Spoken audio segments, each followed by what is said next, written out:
Olá, muito bom dia, são 9 horas em ponto nesta terça-feira, dia 16 de junho de 2026. Eu, Ronald II, entrando ao vivo, direto do Complexo de Comunicação da Assembleia Legislativa com o Diário da Manhã e a cobertura completa das atividades na Casa do Povo do Maranhão. Sejam todos muito bem-vindos, um bom dia a você, ouvinte da Rádio Assembleia 96.9 FM. Bom dia a todos que estão nos acompanhando por meio da TV Assembleia, canal digital 9.2 e através das nossas plataformas digitais. Galera boa conectada também no nosso YouTube.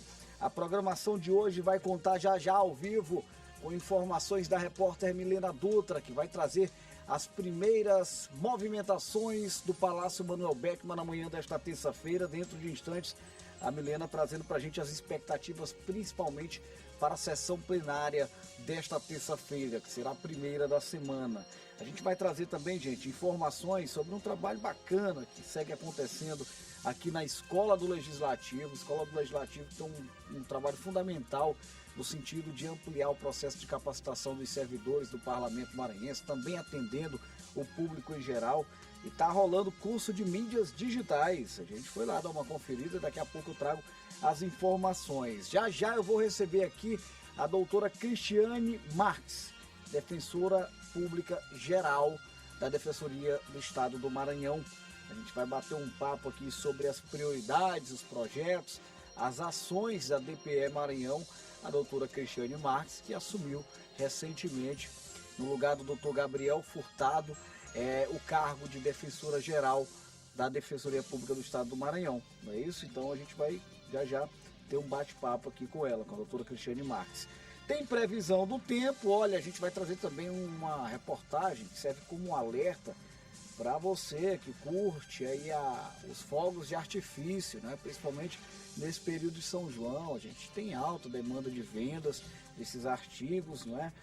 Mas é preciso tomar muito cuidado, né? Tem ocorrências sendo registradas não apenas em São Luís, não apenas no Maranhão, no Brasil inteiro. A gente sabe que esse é um problema que segue sendo monitorado pelas autoridades. O Corpo de Bombeiros está dando algumas orientações, dicas importantes sobre segurança na hora de soltar esses fogos, e tem que tomar cuidado. Além disso, o respeito, né, à legislação, o respeito às pessoas que acabam se incomodando, aos animais também que sofrem bastante com essa questão dos fogos de artifício. Já a gente vai trazer uma reportagem sobre este assunto. 9 horas e 3 minutos, começamos em definitivo o Diário da Manhã. Vamos começar trazendo informações da Escola do Legislativo, né? A Escola do Legislativo fortalecendo aí o trabalho de capacitação dos servidores do Parlamento Maranhense, né? E eu sempre gosto de destacar que a Escola do Legislativo aqui, da Assembleia Legislativa do Estado do Maranhão, ela não atua voltada exclusivamente apenas para os servidores da casa, também faz um trabalho muito bacana, muito bonito, atendendo o público em geral, né? Do entorno da Assembleia Legislativa. Enfim, agora a capacitação está na área das mídias digitais. Produzir conteúdo relevante, planejar estratégias e gerenciar redes sociais de forma eficiente. Essas são algumas das habilidades trabalhadas no curso Produção de Conteúdo e Gerenciamento de Mídias Sociais, promovido pela Escola do Legislativo do Maranhão. A capacitação reúne servidores da Assembleia Legislativa e participantes da comunidade interessados em aprimorar conhecimentos na área da comunicação digital. Uma qualificação como essa é muito importante, porque normalmente as faculdades, tanto as graduações como as pós-graduações, elas não destrincham alguns pontos, e um curso como esse de 20 horas, ele dá a possibilidade de nós aprofundarmos determinadas ferramentas, um dia e meio sobre esses pontos. E no mundo cada vez mais digital, as pessoas precisam saber as transições e as novidades que tem na comunicação digital, e elas aparecem todo dia. Durante o curso, alunos têm acesso a conteúdos teóricos e práticos sobre tendências, ferramentas digitais, criação de conteúdo, planejamento estratégico e engajamento de público. A proposta é preparar os participantes para os desafios de uma comunicação cada vez mais conectada e dinâmica. Todo o conteúdo está sendo passado de forma muito responsável, de forma muito didática. e mais para a gente aprender a questão do gerenciamento em si das mídias sociais, né? Todo esse mar e essa imersão de conteúdo está sendo muito proveitoso. O curso é importante por causa disso. O professor é um cara muito dinâmico, então eu acho que é uma iniciativa muito legal da Escola do Legislativo estar promovendo iniciativas como essas, não só para os jornalistas, para os comunicadores da casa, mas também aberto ao público, né? Para a gente poder estar trocando experiências e conversando sobre esse tema que é tão importante. Além de acompanhar as transformações do mercado digital, a capacitação reforça o papel da Escola do Legislativo na promoção da qualificação profissional e da atualização permanente. A iniciativa integra o calendário de cursos oferecidos pela instituição, voltados ao fortalecimento da comunicação institucional e ao desenvolvimento de novas competências. O curso oferecido, produção de conteúdo e gerenciamento de mídias sociais, é importante para todos os níveis hoje. Então, todo mundo tem acesso à internet, produtores de conteúdos ou não, mas saber a respeito disso, saber como utilizar a comunicação de forma estratégica é importante para todos. É isso, você pode acompanhar mais informações sobre os trabalhos da Escola do Legislativo por meio do site al.ma.leg.br, também através das redes sociais da Assembleia Legislativa do Estado do Maranhão. Você acompanha os cursos que estão sendo ofertados aqui no Palácio Manuel Beckmann, sede da Assembleia Legislativa do Estado do Maranhão. Nós vamos chamar ao vivo a repórter Milena Dutra, que tem informações para a gente sobre a movimentação no plenário da Assembleia Legislativa. É com você, Milena, bom dia. Olá, boa tarde, meu amigo Ronald II. Bom dia a todos que nos acompanham. Olha, eu adiantando as horas aqui. Então, estou aqui no plenário, daqui a pouquinho tem sessão ordinária, a primeira da semana. A gente segue acompanhando os trabalhos aqui no plenário na Gibiaico, trazendo para você os destaques, aquilo que foi destaque em pronunciamento aqui na tribuna, que foi aprovado durante a ordem do dia.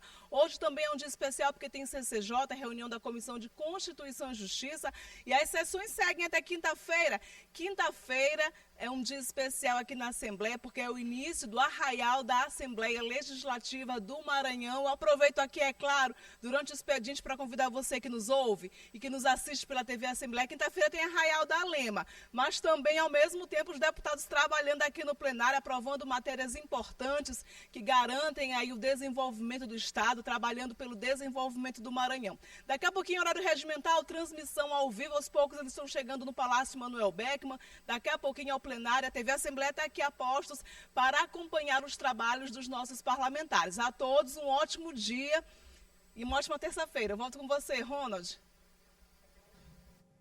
Valeu, Milena. Uma ótima manhã de trabalho para você aí, para toda a nossa equipe da rádio, da TV Assembleia. Tem sessão plenária, né? O nosso ouvinte, o telespectador, olhou a Milena aí querendo dar boa tarde, viu? Mas eu vou explicar aqui para vocês o que é a vida de repórter e apresentador, né? Ela tá lá agora no plenário, ambiente fechado, vai entrar ao vivo 1h da tarde já dando boa tarde, depois às 6 já é quase boa noite, ela já está pensando no arraial, mas antes de tudo isso tem a movimentação do plenário deputado na Gibiaico.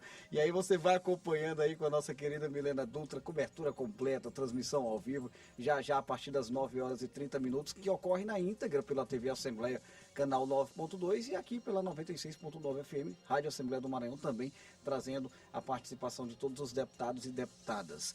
Antes do início da sessão plenária, a gente vai bater um papo aqui, olha, que eu já adianto, super interessante, a respeito do trabalho da Defensoria Pública do Estado do Maranhão, que começa a partir de agora no nosso quadro de entrevista. Entrevista.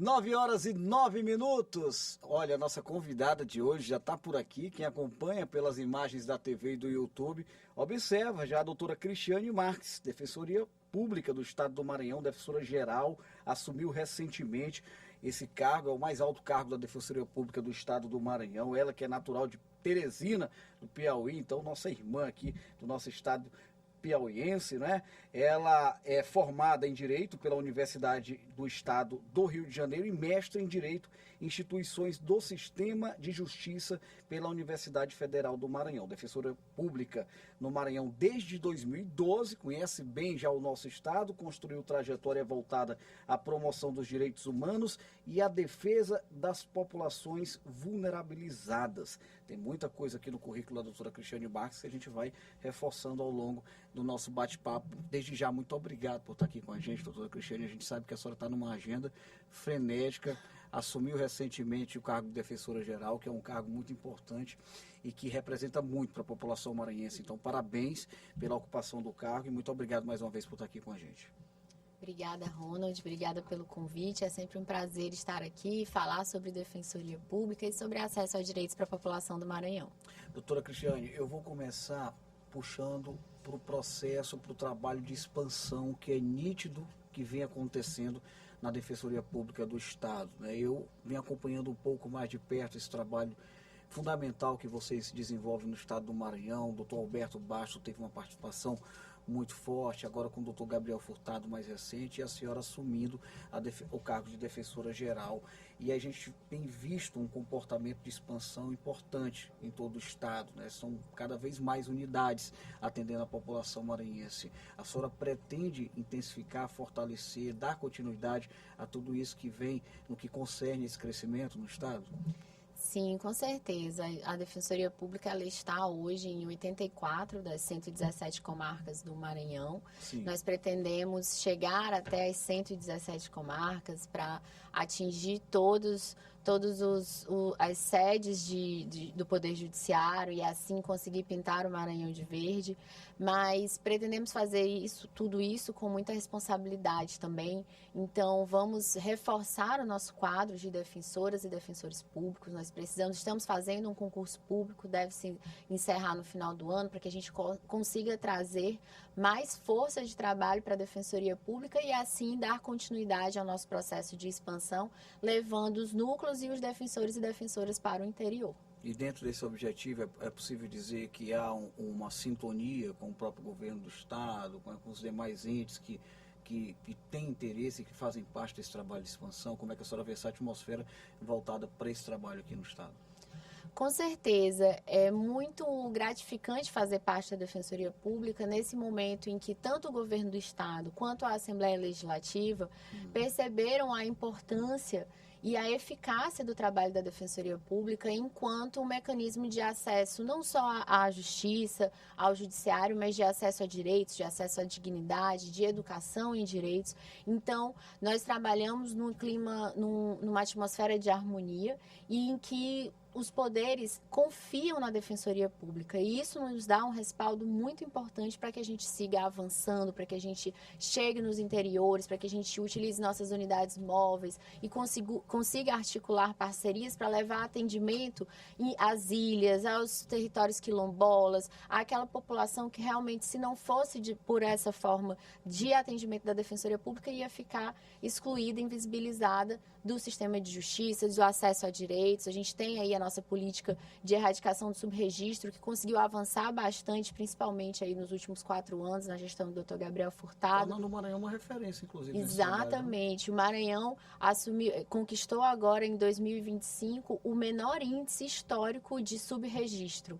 Então, nós conseguimos avançar bastante, trazer essas pessoas que já existiam, mas que não eram vistas, não tinham sequer acesso ao Sistema Único de Saúde, à educação. Nós já fizemos atendimentos nos nossos mutirões de erradicação de subregistro de 3 gerações de uma mesma família, o avô, o pai e os filhos, todos sem registro. Então, a partir do momento que você faz o registro público, tira a identidade, essa pessoa passa a receber benefícios, passa a ter acesso à saúde, aos procedimentos de complexidade, porque se você não tem um registro civil, você não consegue fazer, por exemplo, uma cirurgia no SUS.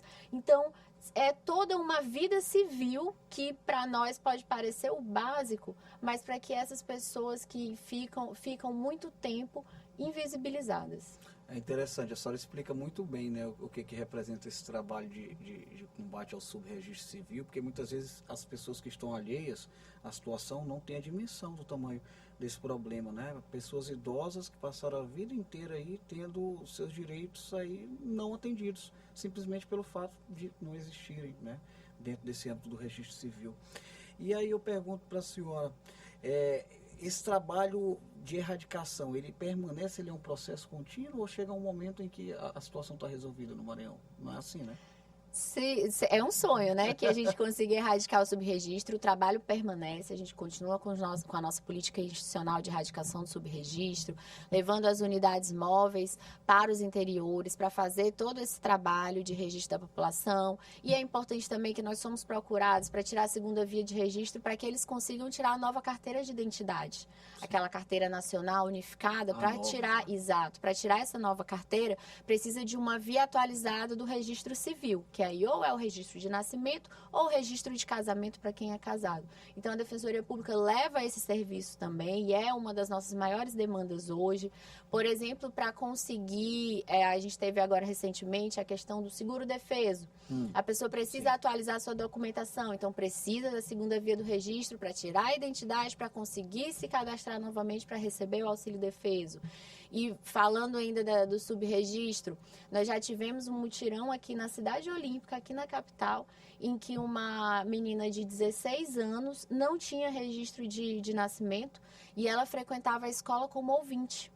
Como ela não tinha registro de nascimento, não tinha RG, não podia ser inscrita no sistema de educação e ela estava 16 anos na escola como ouvinte. Isso aqui na capital. Então, quem dirá no interior? Por isso que é um trabalho que continua sim. É uma política permanente. E um outro ponto interessante, bem peculiar, eu diria, é que o Maranhão ficou em 5º lugar com o subregistro de óbito. E aí, essa é uma outra vertente que a gente vai avançar também, a política de erradicação do subregistro de óbito. Outro problema que eu também não tinha ideia que acontecia, que é uma realidade. É uma realidade. Por exemplo, a pessoa falece no hospital, a família humilde do interior recebe aquela guia amarela, guarda no bolso. E aí não vai até o cartório para fazer o registro do óbito. E isso é importante assim como precisa iniciar a vida civil, precisa encerrar a vida civil. E aí ter acesso aos direitos previdenciários, ter acesso, por exemplo, à transferência de bens. Então, às vezes, chega na Defensoria Pública aquela disputa por um imóvel que é o único imóvel da família, mas a gente vai ver, é como se a pessoa ainda estivesse viva e, na verdade, a família já está ali disputando por aquele bem. E o Maranhão ficou em 5º lugar com o maior índice de subregistro de óbitos. Um colega já participou de um júri em que a vítima, que tinha falecido, vítima do homicídio, também não tinha um registro de óbito da vítima. Então, é como se ela ainda estivesse viva e ali estava toda aquela plenária do júri fazendo julgamento de uma vítima que, para efeitos civis, ainda estava viva. O que, obviamente, atrapalha todo o andamento do processo. Isso. Então, são problemas, eu diria, Ronald, que são muito peculiares e que chegam à Defensoria Pública. Então, a Defensoria Pública é esse lugar da criatividade para a resolução desses problemas que atingem tanto a nossa população, e é um prazer muito grande ser defensora pública, estar à frente da Defensoria Geral, porque é onde a gente vê que, assim como no Executivo, no Legislativo, nós somos agentes de transformação social e fazendo um trabalho com dedicação, com comprometimento, a gente consegue sim melhorar a vida das pessoas. Doutora, a gente está vendo aqui que a Defensoria Pública ajuda a resolver muita coisa que muitas vezes a gente nem sabe, né? Então tem muita coisa que vocês desenvolvem lá que não é publicizado, claro, é natural. E aí eu pergunto para a senhora, eu gostaria, na verdade, que a senhora se dirigisse àquele cidadão, trabalhador, né, que muitas vezes tem a dificuldade do acesso à informação e não entende muito bem de que maneira a Defensoria Pública do Estado pode contribuir, quais são os tipos de serviços que são ofertados, né? Qual que é o papel da DPE do Estado do Maranhão na vida, principalmente dessas famílias que se encontram em situação de vulnerabilidade social. De uma forma ampla, é acesso à justiça e acesso a direitos. De uma forma prática, objetiva, se você é mãe e aí o pai de seus filhos não paga a pensão, não ajuda, você pode ir à Defensoria Pública buscar o estabelecimento da pensão alimentícia. Se você mora com o seu companheiro ou com a sua companheira há alguns anos e quer regularizar essa situação, pode ir à Defensoria Pública para fazer o reconhecimento da união estável. Se você pegou um empréstimo e aí esse empréstimo está com juros exorbitantes, você pode ir na Defensoria Pública para pedir a renegociação dessa dívida, avaliar se esses juros são juros que podem ser cobrados ou se são juros exorbitantes. se você tem um problema com seu vizinho avançou a cerca, seu vizinho botou a caída de água no seu terreno e aí está lhe dando prejuízo, você pode ir à Defensoria Pública. Quer mais? Se você está com problema de saúde, quer ter acesso a uma medicação que é de fornecimento do SUS e não está conseguindo ter lá no seu interior, na sua prefeitura, você pode ir à Defensoria Pública. Então, Ronald, eu diria que, via de regra, a Defensoria Pública é essa porta ampla de acesso a direitos e, ainda que você não seja um caso de atuação da Defensoria Pública, como, por exemplo, Justiça do Trabalho. Justiça do Trabalho é a Defensoria Pública da União. Mas, se você for Defensoria Pública, nós vamos lhe informar, nós vamos dar esse esclarecimento e fazer o encaminhamento para aquele órgão que é competente para atuar nesse caso específico. Foi por isso que eu comecei o nosso bate-papo falando sobre o trabalho de expansão, né? Que é cada vez melhor ver a Defensoria Pública mais pertinho da população, né? E o Maranhão é muito grande, a gente sabe que não é tão simples fazer um trabalho no estado, né? Territorialmente tão amplo como o estado do Maranhão, e vocês estão conseguindo avançar também nesse sentido. Doutora, eu observo aqui que a senhora também, claro, além de ser mulher, tem uma vasta experiência de atuação na defesa das mulheres, do combate à violência, né, da elaboração e realização e execução das políticas públicas voltadas para a mulher, né? Foi titular do núcleo da mulher, na própria Defensoria Pública do Estado do Maranhão, atuou na construção do Observatório de Feminicídio do Maranhão, que é um projeto que conta com a parceria da presidente Iracema Vale, né? Eu já entrevistei a presidente Iracema sobre esse projeto, a gente vê que faz os olhos dela brilhar quando a gente toca nesse assunto, né? E a senhora também é uma das idealizadoras do projeto Tia Lu e Mulher, né? Então, conhece bem a pauta, sabe da importância e sabe os caminhos, né? De que maneira a senhora agora, como defensora geral, pretende fortalecer, intensificar, priorizar esse tipo de pauta? Eu digo que a política institucional transversal da Defensoria Pública durante esse meu mandato, esse biênio, vai ser o fortalecimento da autonomia feminina, não só no viés de enfrentamento à violência contra a mulher, mas também da capacitação profissional, da autonomia financeira, para que as mulheres possam ter na Defensoria Pública essa porta de entrada para educação em direitos, para capacitação profissional e de apoio e acolhimento se ela estiver em uma situação de violência contra a mulher. Então, nós vamos implantar o Observatório do Feminicídio, que é um grande avanço, eu digo que é um marco histórico do combate à violência contra a mulher no Maranhão, e aí é um projeto de lei de iniciativa da presidente Iracema Vale, que destinou também emenda para a Defensoria Pública implantar esse observatório. E o que é o observatório? Sim. A partir do observatório, nós vamos, por meio de pesquisadores e da análise dos dados, nós vamos conseguir mapear os feminicídios que acontecem no Maranhão, para que a gente saiba, eu digo que todo feminicídio é um crime evitável. Então, a partir da análise dos dados do feminicídio, dos casos de feminicídio, nós conseguimos elaborar políticas públicas de prevenção mais eficientes, porque nós vamos conseguir mapear, saber o histórico, saber o contexto em que vivem essas mulheres e aí direcionar a política pública para que ela tenha a máxima eficiência e consiga salvar o maior número de vidas de mulheres que estejam em situação de violência. E, paralelo a isso, vamos continuar expandindo o programa Tia Lu e Mulher, que já é um programa premiado, já estamos há 2 anos com o Tia Lu e Mulher, já foram mais de 5.000 mulheres atendidas, já recebemos prêmios nacionais, já recebemos prêmios internacionais, fui à Harvard apresentar o modelo da Defensoria Pública do Maranhão de enfrentamento à violência contra a mulher. Então, vamos continuar expandindo o Tia Lu, agregando também o Observatório do Feminicídio para que a Defensoria seja esse referencial na construção de uma política pública para que as mulheres tenham segurança e autonomia. Ainda sobre a questão do Observatório da Mulher, isso gera um certo otimismo, né, para quem se preocupa de fato com a pauta, porque a gente sabe que a política pública, para ela ser efetiva, para ela ser muito bem elaborada, ela precisa de dados, né, e eu acredito que isso aí vai contemplar significativamente aquilo que já vem acontecendo no âmbito do estado do Maranhão. Eu pergunto para a senhora também, aproveitando a sua experiência que a senhora tem nessa pauta da mulher, a gente tem observado que os números não reduzem em relação à violência contra a mulher. Muito pelo contrário, quando a gente sai já apurando contra jornalistas, divulgando esse tipo de situação a nível, não é uma particularidade de São Luís, muito menos do Maranhão, muito menos do Brasil. A gente observa normalmente uma crescente, né? A senhora acredita que essa crescente, do ponto de vista que a gente sabe que é claro, de fato, uma pauta negativa, ela representa também um encorajamento das mulheres em denunciar? Como é que a senhora vê essa tendência a nível de Brasil? Eu acredito que nós estamos vivendo um momento que ele se chama o efeito backlash, que é como se fosse um elástico. Quando as mulheres avançam, se você puxa um elástico, ele volta.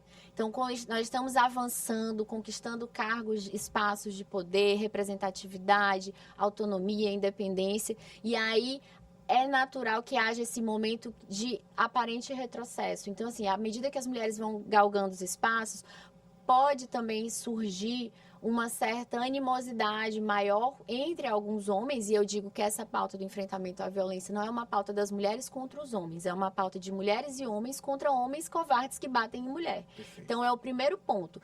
Homens e mulheres unidos para que a gente tenha uma sociedade mais igualitária, isso vai gerar naquele parcela da população que se sente ameaçada, essa reação. Então, por isso que a gente vive esse momento de experimentar, de observar um índice de violência acentuado. Os feminicídios reduziram, mas as tentativas de feminicídio aumentaram em mais de 50%, quase 60%. Mas isso é o que mostra que nós estamos avançando. Se há uma mensagem que eu possa deixar apesar dessa sensação da violência estar aumentando e os registros mostram isso, é também porque as mulheres denunciam mais, as mulheres passam a perceber que não é natural sofrer certos tipos de violência ou sofrer qualquer tipo de violência dentro dos relacionamentos. Isso leva a um registro maior e aí a gente tem essa percepção. Mas a mensagem que eu quero deixar isso é o caminho natural do nosso avanço enquanto mulheres que lutam por uma sociedade mais inclusiva, mulheres e homens, eu diria também, porque nós temos pessoas muito importantes, homens muito importantes, que lutam também pelos direitos das mulheres. E a gente, para dar um exemplo, tem os ODS, que são os Objetivos de Desenvolvimento Sustentável da ONU. E aí, em 2030, era para alcançarmos alguns objetivos dos ODS, e a equidade de gênero era um desses. E esses ODS foram estabelecidos há mais de 10 anos atrás, e com relação à equidade de gênero, nós avançamos ainda muito pouco. A previsão é de que somente em 2150 as mulheres tenham igualdade de direitos com os homens. Então, ainda há um longo caminho a percorrer. A gente precisa encurtar essa perspectiva. Mas, assim, o que me move é ter a certeza de que estou caminhando no caminho correto. Se pensarmos em parar ou se pensarmos em retroceder, isso não vai ser bom. Não só para as mulheres, mas também para a sociedade de um modo geral. Porque são as mulheres que participam da sociedade, nós educamos nossos filhos. Então, nenhuma criança também é feliz vivendo em um ambiente onde há violência. Então, por isso que, tendo essa percepção de que é uma questão da sociedade, não só de uma família ou de uma mulher em específico, a gente passa a ter essa convicção de que precisa atuar e de que está no caminho correto. Tá certo. Olha, gente, eu conversei aqui com a doutora Cristiane Marques, defensora-geral da Defensoria Pública do Estado do Maranhão, a quem agradeço, né, pela atenção com todos os nossos ouvintes, telespectadores e internautas, desejando, claro, êxito nesse seu importante trabalho que vem desenvolvendo já, né, à frente da Defensoria, mas que já conhece muito bem, isso não começou hoje, a senhora já tem vasta experiência e o reconhecimento do povo do Maranhão, o respeito desta casa, da Assembleia Legislativa. A gente fica aqui na torcida para que a senhora faça um trabalho brilhante, né, e leve o nosso reconhecimento, o nosso abraço a todos os seus colegas defensores e demais servidores da Defensoria Pública do Estado do Maranhão, que faz um trabalho fundamental, fantástico, importantíssimo para a população maranhense. Obrigado, doutora. Obrigada, Ronald. Foi um prazer estar aqui. Prazer foi nosso. Vou chamar agora a Paula Torres com as informações da previsão do tempo. É com você, Paula. Bom dia.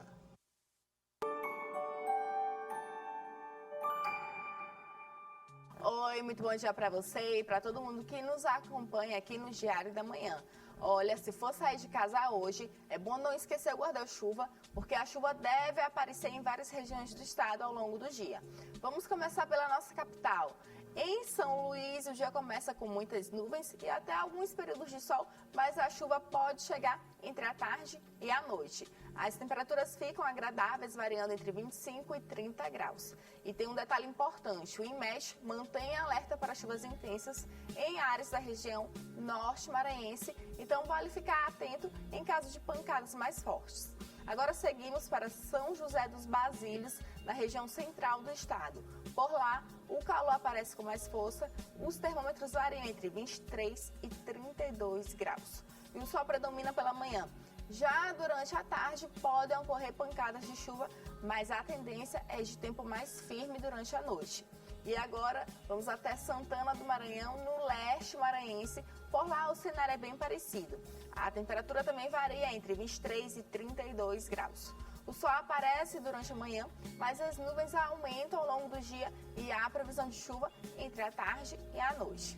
Então é isso, daqui a pouco eu volto no F1 com mais informações da previsão do tempo. Uma excelente terça-feira para você.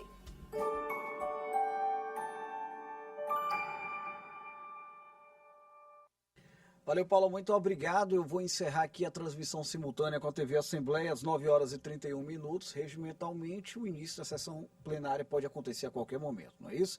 Então, agradecer o carinho de todos os nossos telespectadores. A partir de agora, a qualquer momento, sessão plenária transmitida pelo canal digital 9.2. Até a próxima.